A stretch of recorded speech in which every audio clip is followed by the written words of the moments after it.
Bhavani organic అంటే ఏమన్నా తేడా వచ్చిందా లేకపోతే మామూలు తేడా వచ్చినాకనే ఇంత దూరం వచ్చినాను. ఆర్గానిక్ మందులు అవి ఇంత ముసుకుపోయిండే ఆకు పల్లిందా లేదా దాంట్లో ఏమన్నా రసాయనిక 2 రకానికి మాత్రమే ముసుకుపోయిండే. పొలానికి ఎన్ని ఎకరాలు వచ్చింది? 2 ఎకరాలు కొట్టినాం. 2 ఎకరాలు సార్ చెప్పడం వల్ల లొకేషన్ కొట్టినాం.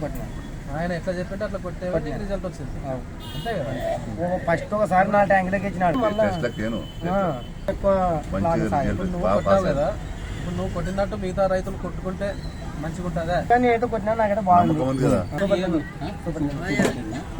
అంటే మీరు కొట్టిన తర్వాత ఆకు అనేది పగలేదు 6 రోజులు 7 రోజులకి తెలిసిపోతుంది. రిజల్ట్ ఏంటంటారు? కొంచెం మేలైన సేన అంటున్నారు మనకి. సరేగా వచ్చిందా? ఇంతకుముందు అయితే లేదు లేదు ఆగిపోవడము కాకపోతే కాజా అది సరే.